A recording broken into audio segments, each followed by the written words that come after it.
This is Richard Wolff from Democracy at Work with another Wolff Responds 5 weeks counting to the election. I want to talk about why capitalism is not a market system, why calling capitalism a market economy, a free market economy, a market system is not only a mistake, but a mistake that reveals something important for us to understand. So let's go through this. It won't take long. A market is a way of distributing things. Exchanging is a way for me to take something I have and give it to you, and you in exchange give me something. In other words, we distribute each to the other. It's a way of distributing the products of human labor. It's also a way of distributing the resources that go into making the products of human labor. As soon as people stop being self-sufficient, that is, as soon as we stopped having families working the land and raising everything they ate and making everything they wore and building their shelters, as soon as we had division of labor, I produce this, you produce that, and so on, we had to work out a system of distributing. If I make the bread, it's got to be distributed to all the people who eat it. If I only make bread, then the shirt I'm wearing has to come from somebody else, and so on. Markets are a way of distributing goods and services. Markets are not the only way. Human beings have had many other ways. We have many other ways today. When you sit down for dinner or lunch with your friends or your family, you are, some of you, producing the food and others of you receiving it to eat it. There's a distribution going on there, but it's highly unlikely that a market is the way it's done. Rather, Mama distributes if she's the cook, or Papa distributes if he's the cook, and the rest of you eat, and so forth and so on. It is bizarre to call capitalism a market system. Here are some more reasons. Capitalism involves production, but markets don't have to do with production. Markets have to do with exchange and distribution of things, not with their production. Here's another reason. Slavery had markets. To talk about markets does not mean you're talking about capitalism. It might very well mean you're talking about slavery. For example, the American South before the Civil War was a slave system. There was a market in slaves, there was a market in the cotton that the slaves produced, and so on. Markets are not unique to capitalism. They certainly don't define capitalism. The same is true of feudalism.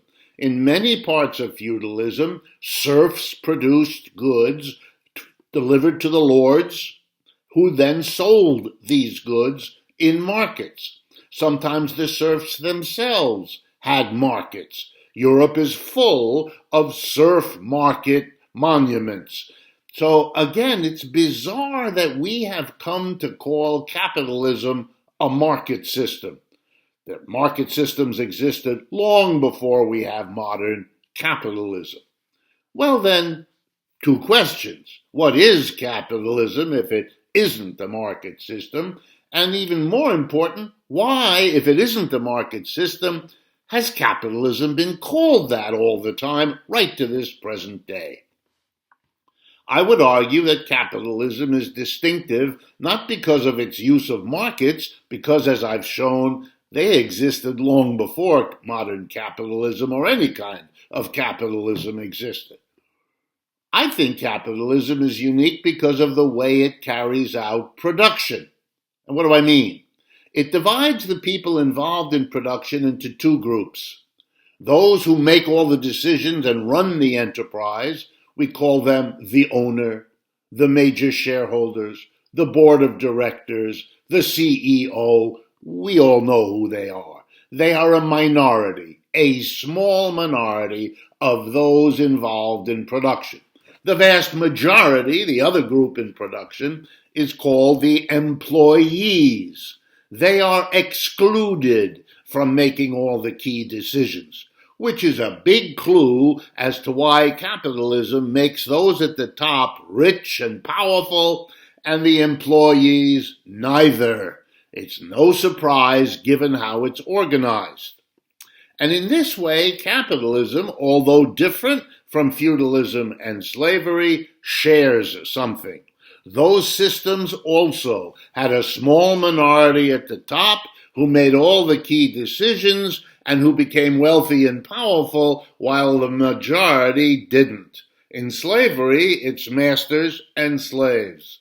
In feudalism, it's lords and serfs.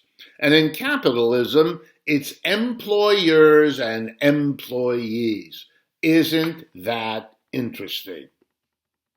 So then why, if what's distinctive about capitalism is the relationship between the employer and the employee, which is quite different from that between lord and serf and master and slave, even though there are also some similarities, well then let's answer the question, why this confusing, mistaken notion of calling capitalism a market system when that really makes no sense?